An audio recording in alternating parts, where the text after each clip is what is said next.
नमस्कार प्यारे साथियों। आज हम ईएमआरएस, केबीएस, एनबीएस आदि समस्त प्रतियोगी परीक्षाओं हेतु हिंदी के महत्वपूर्ण प्रश्नों का अभ्यास करेंगे। इन प्रश्नों से आप स्वयं की तैयारी को और मजबूत करें। यदि आपको प्रश्न अच्छे लगें तो हमारे इस प्रयास के लिए चैनल को लाइक, शेयर तथा सब्सक्राइब अवश्य करें। तो चलिए आज के प्रथम प्रश्न पर चलते हैं। रामानुज शब्द में समास है। इसके लिए 4 विकल्प आपके सामने हैं। अव्ययभाव, कर्मधारय, तत्पुरुष, उक्त में से कोई नहीं। इसका जो सही विकल्प होगा वह होगा तत्पुरुष समास, क्योंकि रामानुज शब्द का समास विग्रह राम का अनुज, राम का छोटा भाई होता है।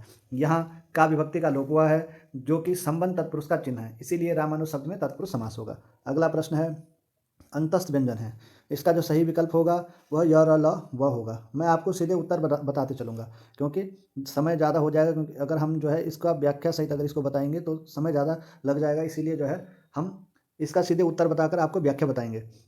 हिंदी वर्णमाला में अंतस्थ व्यंजन उन व्यंजनों को कहा जाता है जिनका उच्चारण करते समय जीभ मुख के किसी भी भाग को पूरी तरह स्पर्श नहीं करती और हवा का प्रभाव लगभग बाधित नहीं होता, जिससे ध्वनि अर्धस्वर जैसा प्रतीत होता है। ये व्यंजन है य, र, ल और व। अगले प्रश्न पर चलते हैं। अगला प्रश्न है, वाक्यम रसात्मकम काव्यम। यह किसका कथन है? यह कथन है आचार्य विश्वनाथ का। इन्होंने अपने साहित्य दर्पण में काव्य की परिभाषा देते हुए कहा है कि रसयुक्त वाक्य ही काव्य है। अगले प्रश्न पर चलते हैं। योग्य शिक्षक भाषा पर अधिकार क्यों होना चाहिए? इसका जो सही उत्तर है वह हो जाएगा विकल्प नंबर 4। वह अपने विचार छात्रों के समक्ष आसानी से रख सके। योग्य शिक्षक के लिए भाषा का अधिकार आवश्यक है क्योंकि वह उन्हें अपने विचारों, ज्ञान और शिक्षण सामग्री को छात्रों के सामने स्पष्ट और प्रभावी ढंग से प्रस्तुत करने में मदद करता है। भाषा पर अधिकार होने से शिक्षक पाठ को रोचक बना सकता है, छात्रों के प्रश्नों का संतोषजनक उत्तर दे सकता है, जिससे सीखने की प्रक्रिया सुगम होती है। अगला प्रश्न है, हिंदी वर्णमाला में अंतिम पंचमाक्षरों का उच्चारण स्थान है। इसका जो सही उत्तर होगा अनुनासिका होगा विकल्प के अनुसार। वैसे नासिका होता है, परंतु जो है जो नासिका से जिनका हम उच्चारण करते हैं उन्हें अनुनासिक वर्ण कहते हैं। जैसा कि यहाँ पे हमने व्याख्या में भी समझाया है कि क्यों इसको अनुनासिक कहा जाता है। इन सभी वर्णों का उच्चारण अपने वर्ग के उच्चारण स्थान के साथ साथ नासिका से भी होता है। नासिका से उच्चारित होने वाले वर्णों को अनुनासिक कहा जाता है, इसीलिए इसका जो सही उत्तर होगा वह अनुनासिका होगा। अगला प्रश्न है, हिंदी भाषा शिक्षण में मुहावरे तथा लोकोक्ति का प्रयोग हुआ है। इसका जो सही उत्तर होगा वह विकल्प नंबर 2 हो जाएगा, भाषिक अभिव्यक्ति को प्रभावी बनाने के लिए। हिंदी भाषा शिक्षण में मुहावरे तथा लोकोक्तियों का प्रयोग भाषिक अभिव्यक्ति को प्रभावी बनाता है क्योंकि ये भाषा को अधिक सशक्त, स्वाभाविक और अलंकृत बनाते हैं, जिससे वक्ता या लेखक अपनी बात को अधिक स्पष्टता और प्रभावशीलता से प्रस्तुत कर पाता है। अगला प्रश्न है, जम्बूक शब्द का पर्यायवाची है। इसका जो सही उत्तर होगा वह होगा गीदड़। भावाभिव्यक्ति एवं विचार विनिमय हेतु किसी समाज द्वारा स्वीकृत ध्वनि संकेतों के समूह को क्या कहते हैं? लिखित भाषा, मौखिक भाषा, मौन भाषा या विदेशी भाषा? इसका जो सही उत्तर होगा वह होगा मौखिक भाषा। जब संकेतों का प्रयोग बोलकर किया जाता है तो उन्हें मौखिक भाषा कहते हैं। अगला प्रश्न है, कविता शिक्षण की किस प्रणाली में कविता के गुण दोषों का विवेचन करके उसकी यथार्थ स्वरूप को आंका जाता है? समीक्षा प्रणाली, व्यास प्रणाली, अर्थबोध प्रणाली या व्याख्या प्रणाली? इसका जो सही उत्तर होगा वह विकल्प नंबर 1 समीक्षा प्रणाली होगा। समीक्षा प्रणाली में कविता के गुण दोषों का निष्पक्ष रूप से विवेचन किया जाता है ताकि उसकी यथार्थ स्वरूप और मूल्य को समझा जा सके। उसमें छात्र कविता का विश्लेषण करना सीखते हैं। अगला प्रश्न है, एक मनमोहन तो बसिके उजारियो मोही, हिय में अनेक मनमोहन बसावो ना। इसमें कौन सा अलंकार है? इसके लिए 4 विकल्प हैं। इसका जो सही उत्तर होगा वह यमक अलंकार होगा, क्योंकि यहाँ पर मनमोहन शब्द 2 बार आया है और दोनों बार इसका अर्थ भिन्न है। इन मनमोहन शब्द का जो प्रयोग हुआ, प्रथम पंक्ति में मनमोहन का अर्थ भगवान कृष्ण है, दूसरे पंक्ति में मनमोहन का अर्थ मन को मोहने वाला यानी कि आकर्षक व्यक्ति है, इसीलिए यहाँ पर यमक अलंकार होगा। अगले प्रश्न पर चलते हैं। रात्रि के प्रथम प्रहर के समय हेतु एक शब्द। तो रात के प्रथम प्रहर के लिए जो एक शब्द होता है उसे प्रदोष कहते हैं।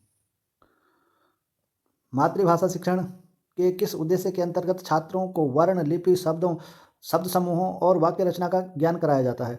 भावात्मक उद्देश्य, कौशलात्मक उद्देश्य, ज्ञानात्मक उद्देश्य? इसका जो सही उत्तर होगा वह होगा ज्ञानात्मक उद्देश्य। छात्रों को वर्ण, लिपि, शब्द समूहों, वाक्य रचना का ज्ञान कराना शिक्षण के ज्ञानात्मक उद्देश्य के अंतर्गत आता है, क्योंकि इसका सीधा संबंध भाषा के तत्वों को ज्ञान के अधिग्रहण से होता है। अगला प्रश्न है, प्रत्युत्पन्नमति का अर्थ क्या होता है? इसके जो सही विकल्प होगा वह जो तत्काल उत्तर दे सके। इसका सही उत्तर होता है प्रत्युत्पन्नमति शब्द 2 शब्दों से मिलकर बना है। तत्काल, प्रत्युत्पन्न का अर्थ होता है तत्काल उत्पन्न यानी, और मति का अर्थ होता है बुद्धि, इसीलिए इसका सही जो उत्तर होगा वह होगा जो तत्काल उत्तर दे सके। अगला प्रश्न है, कौन सी भाषा प्राथमिक स्तर पर शिक्षा का सर्वोत्तम माध्यम है? इसका जो सही उत्तर होगा वह मातृभाषा। मातृभाषा ही प्राथमिक स्तर पर सर्वोत्तम माध्यम होता है, क्योंकि बच्चे अपनी मातृभाषा में चीज़ों को आसानी से समझते हैं, सीखते हैं। यह उनकी संज्ञानात्मक भावनात्मक क्षमताओं के विकास में सहायक होती है। विभिन्न शिक्षा नीतियों और आयोगों ने भी प्रारंभिक शिक्षा में मातृभाषा के प्रयोग की सिफारिश की है। अभी NEP 2020 में भी मातृभाषा को ही प्राथमिक शिक्षा के लिए महत्वपूर्ण माना गया है। संचारी भाव का दूसरा नाम क्या है? इसका जो सही उत्तर होगा वह होगा व्यभिचारी भाव। व्यभिचारी भाव को ही संचारी भाव कहते हैं। इनकी संख्या 33 मानी गई है। गुलर का फूल होना मुहावरे का अर्थ क्या होता है? इसका जो सही उत्तर होगा वह होगा दुर्लभ होना, विकल्प नंबर 4। गुलर का फूल होना मुहावरे का अर्थ है कि कोई वस्तु या व्यक्ति बहुत मुश्किल से दिखाई देता है या लगभग असंभव है। गुलर के फूल आमतौर पर दिखाई नहीं देते, इसीलिए इस मुहावरे का प्रयोग किसी अत्यंत दुर्लभ चीज के संदर्भ में किया जाता है। चतुर्थ विभक्ति के लिए विभक्ति बोधक चिन्ह कारक नाम है। अगला प्रश्न है, चतुर्थ विभक्ति के का कारक क्या नाम है? तो इसका जो सही उत्तर होगा उसको कहते हैं संप्रदान कारक, विकल्प नंबर पहला सही हो जाएगा। के लिए विभक्ति बोधक चिन्ह संप्रदान कारक होता है। संप्रदान कारक का अर्थ होता है देना, जिसके लिए कुछ दिया जाए। यह इस कारक चिन्ह का प्रयोग इसी अर्थ में किया गया है।